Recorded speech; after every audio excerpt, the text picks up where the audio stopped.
Party వ్యవస్థాపకులు అన్న నందమూరి తారక రామారావు ఆశయ సాధనకు సీఎం చంద్రబాబు నాయుడు, నారా లోకేష్లు అలుపెరగని కృషి చేస్తున్నారని, దానికి టీడీపీ పార్టీ శ్రేణులు సైనికుల్లా పనిచేయాలని మాజీ మంత్రి చిక్కాల రామచంద్రరావు, టీడీపీ కాకినాడ జిల్లా ప్రధాన కార్యదర్శి పెంకే శ్రీనివాస్ బాబాలు కోరారు. కాకినాడ పాత బస్టాండ్ వద్ద గల టీడీపీ జిల్లా కార్యాలయంలో ఎన్టీఆర్ 103వ జయంతి కార్యక్రమం ఘనంగా జరిగింది.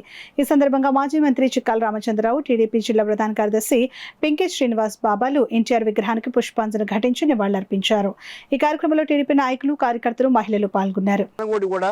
అన్ని వర్గాలకి న్యాయం చేయాలని, కింద స్థాయిని పై స్థాయి వరకు కూడా పేదలకు నిర్మూలన కోసం చేసే కార్యక్రమాలు కానీ అభివృద్ధి కార్యక్రమాలు చెప్పుకోక్కర్లేదు.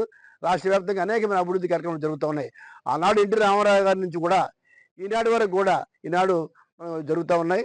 రామారావు గారికి ఆశయాలు ఏంటంటే ప్రజలే దేవుళ్ళు, సమాజమే దేవాలయం. ఇది చాలా ముఖ్యమైన కార్యక్రమం. అయితే మనకి ఏమన్నాడంటే ఆయన ప్రజలే దేవుళ్ళు, సమాజమే దేవాలయం. అంటే దేవాలయం ఎవరంటే ప్రజలే దేవుళ్ళు, ఎవరైతే దేవుళ్ళు వాళ్ళే సమాజం, మన సమాజం అని చెప్పేసి సమాజం దేవాలయం ఒక ఆలయం అని చెప్పడం జరిగింది. అదే రకంగా రాజకీయం అంటే వ్యాపారం కాదు, రాజకీయం అంటే ప్రజాసేవ అని చెప్పేసి నీతిగా, నిజాయితీగా, నిస్వార్థంగా పనిచేయాలన్న భావాలతో ఎన్టీ రామారావు రోజు పార్టీ స్థాపించడం జరిగింది. దాన్ని మనం కొనసాగించవలసిన అవసరం కూడా ఉందని చెప్పి తెలియజేస్తున్నాం. ఎందుకంటే రాజకీయ రంగంలో నిజాయితీగా, నీతిగా పనిచేస్తేనే అది రాజకీయ పార్టీ అవుతుంది తప్ప నాటి రామారావు ఆశయ లక్ష్యాలు కూడా మనం ఎప్పుడూ మర్చిపోకూడదు. ఆయన ఆశయాలకి నేను ఎప్పుడు కూడా ఆనాటి నుంచి కూడా రామారావు గారి ఆశయాలతో ఉన్నాం. ఎందుకంటే రామారావు ఇచ్చిన ఆశయాలు ఏవైతే ఉందో ఆయన ప్రజలే దేవుళ్ళు అన్నమాట కానీ ఈనాడు నీతి, నిజాయితీ, నిస్వార్థమైన ప్రదర్శన అంటున్నాం. కానీ ఈనాడికి అంకిత భావంతో కట్టుబడి ఉన్నాం. వల్లనే అనేక మార్పులు అందరికీ తెలుసు. పేదలకైనా, బడుగు బలహీన వర్గాలకైనా ఒక నాయకుల్ని తయారు చేస్తంలో ఆయనకి సాటి ఎవరో లేరు.